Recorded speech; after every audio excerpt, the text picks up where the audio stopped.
Hello friend, welcome back to my YouTube channel. Friends, पिछले समय मैंने करंट अफेयर्स की वीडियो डाले थे टॉप 100 क्वेश्चन। वो बहुत ही लोगों ने पसंद किया और उसका लेवल बहुत अच्छा था। जो पीएससी और व्यापम में जैसे पूछे जाते हैं, मैंने सेम वैसे ही क्वेश्चन का लेवल बनाया था। तो ये उसका सेकंड पार्ट है, आपको बता दूं उसी तरीके के क्वेश्चन है, आप देख लीजिएगा। तो चलिए समसामयिक वस्तुनिष्ठ प्रश्न देखते हैं। मैं टॉप 60 वस्तुनिष्ठ प्रश्न बताऊंगा आपको। तो चलिए स्टार्ट करते हैं। पहला क्वेश्चन है, सार्वजनिक विमान कंपनी एयर इंडिया, सार्वजनिक क्षेत्र की विमान कंपनी एयर इंडिया को निम्नलिखित में से किस कंपनी ने अक्टूबर 2021 में अधिग्रहण कर लिया है? तो किस कंपनी ने अधिग्रहण कर लिया है? तो टाटा समूह की पूर्ण स्वामित्व वाली अनुषंगी कंपनी टेलेक प्राइवेट लिमिटेड द्वारा। किसके द्वारा? टाटा समूह की पूर्ण स्वचालित स्वामित्व वाली अनुषंगी कंपनी टेलेट प्राइवेट लिमिटेड के द्वारा क्या कर लिया गया है? अधिग्रहण कर लिया गया है। अब अगला क्वेश्चन देखते हैं। निम्नलिखित कथनों पर विचार करना है। तो गतिशील गतिशक्ति भौगोलिक सूचना प्रणाली पर आधारित एक प्लेटफॉर्म है। गतिशक्ति भौगोलिक सूचना प्रणाली पर आधारित एक प्लेटफॉर्म है। GatiShakti platform Bhaskaracharya national institute for space application and geo informatics द्वारा विकसित किया गया है, यानी BISG द्वारा क्या है? विकसित किया गया है। तो इसमें कौन सा कथन सही है ये बताना है। तो इसमें क्या है बता दूं फ्रेंड्स, इसके दोनों कथन जो है ये सही है। ठीक है, दोनों कथन क्या है? सही है। यानी गतिशील भौगोलिक गतिशक्ति जो है भौगोलिक सूचना प्रणाली पर आधारित एक प्लेटफॉर्म है, और गतिशक्ति जो है platform Bhaskaracharya national institute for space applications and geo informatics द्वारा विकसित किया गया है। अगला क्वेश्चन अपन देखते हैं। EdelGive Hurun India Philanthropy List 2021 के अनुसार वर्ष 2020-2021 में भारत में सर्वाधिक दान किए किस उद्योगपति या व्यवसायी द्वारा किया गया है? यानी कौन सा व्यवसायी द्वारा सबसे अधिक दान दिया गया है ये बताया गया है। तो ये विप्रो के संस्थापक एवं अध्यक्ष अजीम प्रेम जी द्वारा। किसके द्वारा? विप्रो के संस्थापक एवं अध्यक्ष अजीम प्रेम जी द्वारा सबसे अधिक दान दिया गया है। ठीक है, अगला क्वेश्चन अपन देखते हैं। 28 अक्टूबर 2021 को बदलाव के परिणाम स्वरूप मेटा किस अंतर्राष्ट्रीय सोशल मीडिया साइट का नया ब्रांड नाम है? तो मेटा किसका है? आपको पता ही होगा फ्रेंड्स कि फेसबुक का नाम चेंज करके क्या कर दिया गया है? मेटा कर दिया गया है। अगला क्वेश्चन देखते हैं अपन। वित्त वर्ष 2020-2021 के लिए कर्मचारी भविष्य निधि संगठन के द्वारा परिचालित भविष्य निधि पर ब्याज दर सरकार द्वारा कितनी निर्धारित की गई है? तो ब्याज दर जो है सरकार द्वारा कितने निर्धारित की गई है ये पूछा गया है। तो ये 8.5% क्या है? निर्धारित की गई है। कितना? 8.5% निर्धारित की गई है। अगला क्वेश्चन देखते हैं। इसका PDF अगर चाहिए होगा फ्रेंड्स तो मैं अपने टेलीग्राम चैनल में डाल दूंगा, जिसका लिंक मैंने दिया है, जिसका लिंक मैंने डिस्क्रिप्शन में दे रखा है। तो अगला क्वेश्चन अपन देखते हैं। प्रधानमंत्री नरेंद्र मोदी द्वारा 1 अक्टूबर 2021 को लॉन्च किए गए स्वच्छ भारत मिशन शहरी 2। तो 1 अक्टूबर 2021 को क्या लॉन्च किया गया है? स्वच्छ भारत मिशन शहरी 2 एवं अमृत शहरी 2 में भारत के शहरों को किससे मुक्त बनाए रखने का लक्ष्य निर्धारित किया गया है? तो किससे मुक्त बनाए रखने का लक्ष्य निर्धारित किया गया है फ्रेंड? तो पहला दिया है आपको कचरा, दूसरा दिया है जल सुरक्षित, और तीसरा प्रदूषण मुक्त। कचरा, जल सुरक्षित और प्रदूषण मुक्त, ये तीनों से क्या किया गया है? मुक्त रखने के लिए क्या किया गया है? लक्ष्य निर्धारित किया गया है। अगला क्वेश्चन देखते हैं। भारतीय रिजर्व बैंक के विनियामकीय सैंडबॉक्स में निम्न में से कौन सा समूह शामिल है? तो भारतीय रिजर्व बैंक में विनियामक की सैंडबॉक्स में निम्न में से कौन सा समूह शामिल है? तो कौन से समूह शामिल है इसे बताना है। तो खुदरा भुगतान हो गया, सीमा पार भुगतान हो गया, सूक्ष्म लघु एवं मझोले उद्योगों का ऋण हो गया। खुदरा भुगतान, सीमा पार भुगतान, सूक्ष्म लघु एवं मझोले उद्यमों को ऋण हो गया, और वित्तीय घोटालों की रोकथाम और समाप्त करना। वित्तीय घोटालों की रोकथाम और समाप्त करना, ये चारों क्या किया गया है? शामिल किया गया है। अगला क्वेश्चन अपन देखते हैं। निम्नलिखित पर विचार कीजिए। इसमें कौन सा कोड सही है ये बताना है कि तत्काल भुगतान सेवा यानी आईएमपीएस, तत्काल भुगतान सेवा यानी आईएमपीएस के अंतर्गत विभिन्न माध्यमों से 24.7 यानी 24 घंटा और 7 दिन घरेलू स्तर पर तत्कालिक निधियों को हस्तांतरण किया जाता है, तत्कालिक नीतियों में हस्तांतरण किया जाता है। और आईएमपीएस की पूर्व लेन देन सीमा 2 लाख से बढ़ाकर कितनी कर दी गई है? 5 लाख कर दी गई है। तो 2 लाख से सीमा बढ़ाकर 5 लाख कर दी गई है, ये दोनों सही है। मैं आपको बता दूं फ्रेंड्स, इसका लेवल अच्छा है। मैं ये ऐसे इसी टाइप के क्वेश्चन क्या करेंगे आपको एग्जाम में आगे करेंगे। अगला क्वेश्चन अपन देखते हैं। अगला क्वेश्चन है कि निम्नलिखित कथनों पर विचार करके नीचे दिए गए कूट में से सही विकल्प चुनिए। तो सही विकल्प चुनना है। इसमें देखते हैं भारतीय रिजर्व बैंक 1 अगस्त 2021 को राष्ट्रीय स्वचालित भारतीय रिजर्व बैंक 1 अगस्त 2021 को राष्ट्रीय स्वचालित समावेश गृह यानी NACS का परिचालन सभी दिनों तक के बढ़ा दिया है, सभी दिनों तक के बढ़ा दिया है।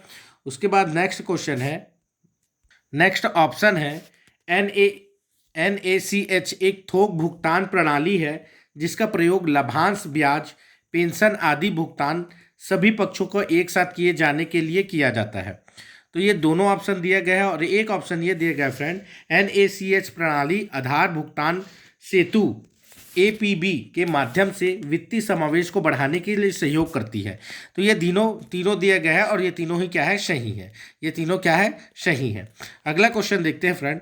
मौद्रिक नीति समिति के द्वारा 6-7 अक्टूबर 2021 को की गई मौद्रिक नीति समीक्षा के बारे में निम्नलिखित में से कौन सा कथन सही नहीं है?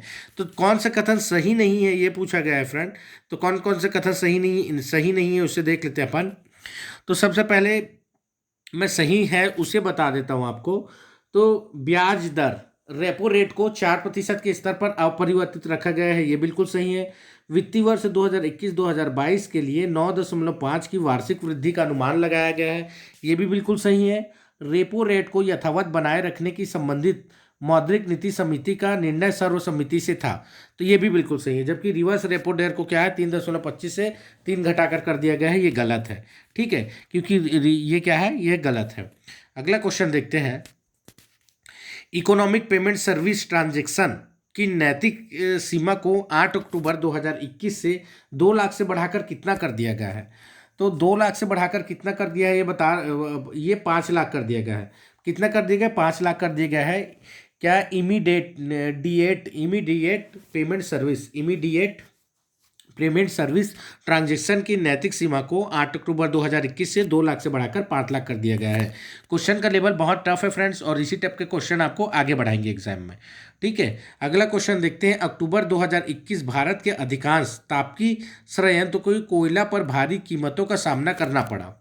कोयला की आपूर्ति में आई कमी निम्न में से किस कारण से हुई है? तो ये बहुत ही विवाद में रहा था फ्रेंड्स, इसलिए बहुत इंपॉर्टेंट रहता है ये क्वेश्चन। तो चलिए देखते हैं।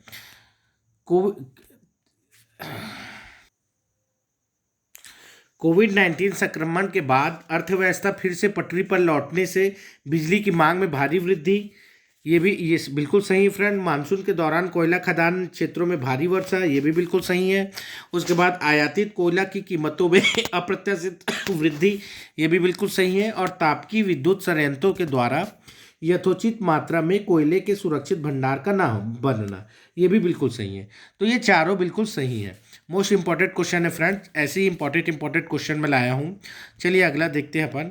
निम्नलिखित में से कौन सा भारत में क्रिप्टो यूनिकॉर्न है? तो कौन सा भारत में क्रिप्टो यूनिकॉर्न है, यह पूछा गया है फ्रेंड। तो भारत में कौन कौन से क्रिप्टो यूनिकॉर्न है अपन देख लेते हैं। क्वाइन स्विच कुबेर और coin DCX। Coin switch Kuber और क्वाइन DCX क्या है? ये दोनों क्या है? क्रिप्टो यूनिकॉर्न है। दोनों क्या है? क्रिप्टो यूनिकॉर्न है। अगला क्वेश्चन अपन देखते हैं। भारत सरकार द्वारा लिए गए एक निर्णय अनुसार अगले 5 वर्षों में भारत में कितने PM मित्र पार्क स्थापित किए जाएंगे? तो 5 साल में कितने PM मित्र पार्क स्थापित किए जाएंगे? तो यह स्थापित किए जाएंगे फ्रेंड 7। कितने स्थापित किए जाएंगे? तो 7 PM पार्क स्थापित किए जाएंगे। कितने? 7 PM पार्क स्थापित किए जाएंगे। और मैं बता दूं इसमें 7 जो mega integrated textile region and apparel park, ठीक है, वह स्थापित किए जाएंगे। अगला क्वेश्चन देखते हैं, दूरसंचार क्षेत्र में स्वचालित मार्ग से विदेशी प्रत्यक्ष निवेश की सीमा कितनी कर दी गई है? तो विदेशी प्रत्यक्ष निवेश की सीमा कितनी कर दी गई है फ्रेंड? 100% कर दी गई है। दूरसंचार क्षेत्र में स्वचालित मार्ग से विदेशी प्रत्यक्ष निवेश की सीमा कितनी कर दी गई है? तो 100% कर दी गई है। अगला क्वेश्चन देखते हैं, जल जीवन मिशन निम्न में से किस पर लक्षित है? तो जल जीवन मिशन जो है किस पर लक्षित है, यह बताना है फ्रेंड कि जल जीवन मिशन जो है किस पर लक्षित है। तो देखते हैं अपन ऑप्शन को, जलापूर्ति में बड़े पैमाने का विकेंद्रीकरण, ग्राम चालित आंदोलन, महिला चालित आंदोलन और जन सहभागिता से युक्त एक जन आंदोलन। तो ये सभी जो है जल जीवन मिशन में लक्षित है। क्या है? ये सभी लक्षित है। अगला क्वेश्चन देखते हैं, नीचे दिए गए अभिकथन ए और बी में सही विकल्प का उत्तर का चयन करना है। ठीक है, सही विकल्प के उत्तर का चयन करना है। ए और बी में सभी विकल्प के उत्तर का चयन करना है। तो चलिए देते हैं, भारत सरकार ने वाहन निर्माता द्वारा अनिवार्य रूप से फ्लेक्स इंजन युक्त वाहनों को विनिर्माण कराए जाने का निर्णय लिया है। तो ये बिल्कुल सही है। भारत सरकार ने क्या किया है? वाहन निर्माताओं द्वारा अनिवार्य रूप से फ्लैक्स इंजन युक्त वाहनों का विनिर्माण कराए जाने का निर्णय लिया गया है। उसके बाद फ्लैक्स इंजन को एक से अधिक इंजनों से चलाया जा सकता है जो जीवाश्म ईंधन पर निर्भरता को कम करेगा। तो ये दोनों ऑप्शन ही क्या है फ्रेंड? दोनों ऑप्शन ही सही है। और जो ए है वो, जो कारण ए है वो आर का क्या करता है? कथन का सही करता है। तो चलिए अगला क्वेश्चन अपन देखते हैं। अपन यानी सेबी, देखिए भारतीय प्रतिभूति एवं विनिमय बोर्ड सेबी के द्वारा, भारतीय प्रतिभूति एवं विनिमय बोर्ड सेबी के द्वारा 28 सितंबर 2021 को निम्नलिखित में से किस हेतु अनुमोदन प्रदान किया है? तो किस हेतु अनुमोदन प्रदान किया गया है, यह बताना है। तो देखिए, गोल्ड एक्सचेंज की स्थापना हेतु, एक फ्रेमवर्क का, सोशल स्टॉक एक्सचेंज की स्थापना हेतु एक फ्रेमवर्क का, फ्रेमवर्क का और गोल्डन एक्सचेंज ट्रेडेड फंडों के लिए वर्तमान में लागू विनियामकी तंत्र की तर्ज पर सिल्वर एक्सचेंज ट्रेंड फंडों का प्रारंभ किया है। तो ये प्रयुक्त, ये सभी क्या है? सही है। मैं बता दूं फ्रेंड, क्वेश्चन आपको टफ लग रहा होगा क्योंकि टफ लेवल का, और इसी टाइप के क्वेश्चन आपको आगे बढ़ाएंगे। अगला क्वेश्चन देखते हैं, निम्नलिखित कथनों पर विचार करके नीचे दिए गए कूट में से सही विकल्प को चुनिए। सही विकल्प को चुन के बताना है फ्रेंड्स कि कौन सा इसमें सही है। तो चलिए देखते हैं, रक्षा मंत्रालय ने आयुध कारखाना बोर्ड को भंग कर दिया। तो रक्षा मंत्रालय ने क्या किया है? आयुध कारखाना बोर्ड को भंग कर दिया गया है। आयुध कारखाना बोर्ड के अंतर्गत संचालित 41 आयुध कारखानों को 1 अक्टूबर 2021 को स्थापित 7 सार्वजनिक उपक्रम के अंतर्गत ले आया गया है। ठीक है, तो रक्षा मंत्रालय ने आयुध कारखाना बोर्ड को भंग कर दिया गया है। आयुध कारखाना बोर्ड के अंतर्गत संचालित 41 आयुध कारखाने को 1 अक्टूबर 2021 को स्थापित 7 सार्वजनिक उपक्रमों के अंतर्गत ले आया गया है। तो ये दोनों ही क्या है? सही है। ये दोनों ही क्या है? सही है। अगला क्वेश्चन देखते हैं, 11 अक्टूबर को संयुक्त राज्य अमेरिका के 3 अर्थशास्त्री, 11 अक्टूबर को क्या है? संयुक्त राज्य अमेरिका के 3 अर्थशास्त्री डेविड कार्ड, जोशुआ एंग्रिस्ट एवं गुइडो एम्बेंस को निम्नलिखित में से किस विषय पर शोध करने के लिए अर्थशास्त्र में नोबेल पुरस्कार से सम्मानित किया गया है? तो अर्थशास्त्र में नोबेल पुरस्कार से सम्मानित किया गया है किस विषय के अंतर्गत, यह पूछा गया है फ्रेंड। तो इसमें देखते हैं, पहला है आपका ऑप्शन है न्यूनतम मजदूरी के श्रम बाजार के प्रभाव पर, अप्रवास एवं शिक्षा पर, पारंपरिक विधियों से न निकाले जा सकने वाले निष्कर्ष के लिए वैज्ञानिक फ्रेमवर्क का सृजन पर। तो पारंपरिक विधियों से न निकाले जा सकने वाले निष्कर्ष के लिए वैज्ञानिक फ्रेमवर्क पर। तो इसी के लिए क्या किया गया है, इन्हें नोबेल पुरस्कार दिया गया है। तो ये तीनों ही ऑप्शन क्या है, सही है। ये तीनों ही ऑप्शन क्या है, सही है। अगला क्वेश्चन अपन देखते हैं, यूनिटी स्मॉल फाइनेंस बैंक के बारे में निम्नलिखित में से कौन सा कथन सत्य है। तो यूनिटी स्मॉल फाइनेंस बैंक के बारे में कौन सा कथन सत्य है, यह बताना है। तो इसका ऑप्शन है, रिजर्व बैंक के द्वारा सेंट्रम और भारत पे को स्मॉल फाइनेंस बैंक की स्थापना हेतु लाइसेंस प्रदान किया गया है। अगर एग्जाम में अभी पूछ लिया जाए आपसे कि कौन सा बैंक को स्थापना हेतु क्या किया, स्मॉल फाइनेंस बैंक की स्थापना हेतु लाइसेंस प्रदान किया गया, तो आप बता दीजिएगा सेंट्रम और भारत पे को। सेंट्रम और भारत पे को प्रस्तावित bank unity small finance bank के रूप में कार्य करेगा। स्मॉल फाइनेंस बैंक की स्थापना हेतु नया लाइसेंस इन बैंकों की स्थापना के 6 वर्ष के अंतराल पर दिया जाएगा। इन बैंकों की स्थापना के 6 वर्ष के अंतराल पर दिया जाएगा। तो ये तीनों ही ऑप्शन क्या है, सही है। तीनों ही ऑप्शन सही है। अगला क्वेश्चन देखते हैं, 12 अक्टूबर को केंद्र सरकार द्वारा पावर फाइनेंस कॉर्पोरेशन लिमिटेड को महारत्न कंपनी का दर्जा दिया गया है। इसके बारे में निम्नलिखित में कौन सा कथन गलत है। तो कौन सा कथन गलत है ये बताना फ्रेंड। मैं आपको बता दूं कि फूड इंस्पेक्टर या फिर क्या बोलते हैं सीजीपीएससी में ये क्वेश्चन जरूर आपको देखने मिलेगा, देख लीजिएगा। बहुत चांस है इस क्वेश्चन का देखने का, क्योंकि अब जो 2 संडे बचा है उसमें एक में पीएससी का एग्जाम है, एक में फूड इंस्पेक्टर का। तो ये क्वेश्चन का बहुत चांस है उसमें पूछने का। तो चलिए देखते हैं पावर फाइनेंस कंपनी का पीएफ का क्या इनमें से गलत है। पावर फाइनेंस कॉर्पोरेशन महारत्न कंपनी का दर्जा पाने वाला केंद्र सरकार का 11वीं सार्वजनिक उपक्रम है। तो ये बिल्कुल सही है। अगर आपसे एग्जाम में पूछ लिया जाए कि वर्तमान में कितने जो है महारत्न कंपनी, तो आप बता दीजिएगा 11। पहले 10 थे, अब 11 हो गए हैं। ठीक है। अगला क्वेश्चन है, विद्युत क्षेत्र के लिए अन्य रूप में से समर्पित पावर फाइनेंस कंपनी देश की सबसे बड़ी अधोरचना वित्तीय कंपनी है। ये भी बिल्कुल सही है। और जब अब पावर फाइनेंस कंपनी किसी एक परियोजना में 5,000 करोड़ तक के निवेश अपनी निवल वर्थ की 15% तक के सीमा अंतर्गत कर सकती है। तो ये भी बिल्कुल सही है, जबकि पावर फाइनेंस कंपनी वित्त मंत्रालय के प्रशासनिक नियंत्रण में। ये गलत है। ठीक है, तो ये गलत है। एक बार और बता देता हूँ फ्रेंड्स, क्योंकि एग्जाम बहुत ही, ये वाला क्वेश्चन बहुत ही इंपॉर्टेंट है। पावर फाइनेंस कॉर्पोरेशन महारत्न कंपनी का दर्जा पाने वाला केंद्र सरकार का 11वां सार्वजनिक उपक्रम है। बिल्कुल सही है। विद्युत क्षेत्र के लिए अनन्य रूप में समर्पित पावर फाइनेंस कंपनी देश की सबसे बड़ी अधोसंरचना वित्तीय कंपनी है। ये भी बिल्कुल सही है। अब पावर फाइनेंस कंपनी किसी एक परियोजना में 5,000 करोड़ तक के निवेश अपनी निवल वर्थ की 15% सीमा अंतर्गत कर सकती है। तो ये तीनों क्या है, सही है। अगला क्वेश्चन देखते हैं, मौद्रिक नीति समिति में भारत सरकार द्वारा नामित सदस्यों का कार्यकाल कितना होता है। तो मौद्रिक नीति समिति में भारत सरकार द्वारा नामित सदस्यों का कार्यकाल कितना होता है। तो ये सदस्यों का कार्यकाल होता है फ्रेंड 4 वर्ष का। कितना सदस्यों का कार्यकाल होता है, 4 वर्ष का। अगला क्वेश्चन देखते हैं, 13 अक्टूबर 2021 को लॉन्च किए गए पीएम गतिशील राष्ट्रीय मास्टर प्लान का आकार कितना है। 13 अक्टूबर 2021 को लॉन्च किए गए पीएम गतिशील मास्टर प्लान का आकार कितना है। तो इसका आकार है फ्रेंड्स 100 लाख करोड़। कितना, 100 लाख करोड़। ठीक है, कितना है, 100 लाख करोड़ है। अगला क्वेश्चन देखते हैं अपन, प्रधानमंत्री गति शक्ति के बारे में निम्नलिखित में से कौन सा कथन सही है। तो कौन सा कथन सही है बताना है। प्रधानमंत्री गति शक्ति के बारे में कौन सा कथन सही है। तो चलिए इसमें देखते हैं, प्रधानमंत्री गतिशील के बारे में कौन सा कथन सही है। तो यह मल्टी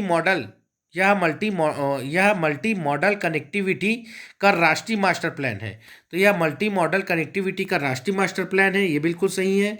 इसका उद्देश्य लॉजिस्टिकल लागतों में कमी लाकर अर्थव्यवस्था के विकास को बढ़ाकर अधोरचना का विकास करना है। ये भी बिल्कुल सही है। केंद्र सरकार और राज्य सरकारों की विभिन्न अधोसंरचना परियोजना एक सामूहिक विजन के साथ क्रियान्वित की जाएगी। तो ये भी बिल्कुल सही है। क्या है, ये भी बिल्कुल सही है। तो ये तीनों ऑप्शन क्या है, सही है। तो इसका अगला क्वेश्चन देखते हैं, वैश्विक भूखमरी सूचकांक 2021 के बारे में निम्नलिखित में से कौन सा कथन सही है। तो कौन सा कथन सही है यह बताना है। 116 देशों की सूची में भारत का रैंक 101 है, जबकि 2020 में क्या है, 94 स्थान पे था। तो 116 देशों की सूची में भारत का रैंक 101 है, भारत का रैंक कितना 101 है, जबकि 2020 में इसका रैंक क्या था? 2020 में जो इसका रैंक 94 नंबर पे था। 2020 में इसका रैंक कितना था? 94 नंबर में था। सेकंड को देखते हैं, 2021 में भारत का रैंक पड़ोसी देश पाकिस्तान और बांग्लादेश तथा नेपाल से भी नीचे है। तो देख लीजिए फ्रेंड कि इस साल जो है हमारे जो देश का रैंक है बहुत ही दयनीय स्थिति में है, और इस समय हम लोग क्या है कि पड़ोसी देश पाकिस्तान, बांग्लादेश और नेपाल से भी भूखमारी में क्या है, पलंग नीचे है। तो ये दो ऑप्शन सही है, बाकी ये वाला ऑप्शन क्या है, गलत है। अगला क्वेश्चन अपन देखते हैं, संयुक्त राष्ट्र विकास कार्यक्रम द्वारा बहुआयामी निर्धनता पर 2021 में किए गए अध्ययन के बारे में निम्नलिखित में से कौन सा कथन सही है? तो कौन सा कथन सही है यह बताना है फ्रेंड। तो चलिए इसके ऑप्शंस को देखते हैं अपन। तो भारत में 27.9% लोग बहुआयामी निर्धनता के शिकार हैं। तो अगर आपसे एग्जाम में पूछ लिया जाए कि भारत में कितने प्रतिशत लोग बहुआयामी निर्धनता के शिकार हैं, तो आप बता दीजिएगा 27.9%, जबकि 19.3% भारतीय बहुआयामी निर्धनता से आरक्षित है। तो आरक्षित कितने हैं? 19.3% भारतीय बहुआयामी निर्धनता से आरक्षित है। चीन के 3.9% नागरिक बहुआयामी दृष्टि से निर्धन है। चीन के कितने हैं? 3.9 जो नागरिक है वह बहुआयामी से क्या है, बहुआयामी दृष्टि से निर्धन है। बहुआयामी दृष्टि से क्या है, निर्धन है। और जबकि 17.4% बहुआयामी निर्धनता से आरक्षित है। कितने? 17.4। भारत का 19.3 है। भारत का 19.3 है। भारत के पड़ोसी देश बांग्लादेश में 24.6% जनसंख्या बहुआयामी निर्धनता का शिकार है। कितना है? 24.6% जनसंख्या बहुआयामी निर्धनता का शिकार है, जबकि 18.2% जनसंख्या बहुआयामी निर्धनता से आरक्षित है। तो ये इंपॉर्टेंट क्वेश्चन थे फ्रेंड्स। अब मैं और बताता हूँ आपको, अंतर्राष्ट्रीय बौद्धिक संपदा सूचकांक 2020 में भारत का कौन सा रैंक है? तो अंतर्राष्ट्रीय बौद्धिक संपदा सूचकांक 2020 में भारत का जो रैंक है बता दूं फ्रेंड्स, वह है 40वां। कितना रैंक है? भारत का जो रैंक है वो 40वां रैंक है। वैश्विक नवाचार सूचकांक 2021 के बारे में निम्नलिखित में से कौन सा कथन सही नहीं है? तो कौन सा कथन सही नहीं है? देखिए, बौद्धिक संपदा में भारत का स्थान 40 है, और उसके बाद वैश्विक नवाचार सूचकांक के बारे में कौन सा कथन सही नहीं है ये बताना है। कौन सा कथन सही नहीं है यह बताना है आपको। तो चलिए देखते हैं अपन कौन सा कथन सही नहीं है इसमें। इस सूचकांक में भारत 46वें स्थान पर है। तो इस सूचकांक में भारत क्या है? 46वें स्थान पर है। तो वैश्विक नवाचार सूचकांक में भारत कौन सा 46वें स्थान पर है? ये बिल्कुल सही है। वैश्विक नवाचार सूचकांक की रचना 31 सूचकों के आधार पर 132 देशों के लिए की गई है। 31 सूचकों के आधार पर कितना है? 132 देशों के लिए की गई है। ये बिल्कुल सही है। और इस सूचकांक में शीर्ष 5 संस्थान में स्विट्जरलैंड, स्वीडन, संयुक्त राज्य अमेरिका, यूके और दक्षिण कोरिया। स्विट्जरलैंड, स्वीडन, संयुक्त राज्य अमेरिका, यूके और दक्षिण कोरिया, ये 5 स्थान है। ठीक है। अगला क्वेश्चन देखते हैं, एक सूर्य एक विश्व एक ग्रिड। एक सूर्य एक विश्व एक ग्रिड ओसोवोग परियोजना किसके द्वारा प्रारंभ की गई है? तो ओसोवोग परियोजना जो है वह किसके द्वारा प्रारंभ की गई है यह पूछ रहा है। अंतर्राष्ट्रीय सौर गठबंधन के द्वारा क्या है? ओसोवोग, यानी एक सूर्य एक विश्व और एक ग्रिड परियोजना याद की है। वन सन, वन वर्ल्ड और वन ग्रिड परियोजना जो है द्वारा प्रारंभ किया, अंतर्राष्ट्रीय सौर गठबंधन द्वारा प्रारंभ किया गया है।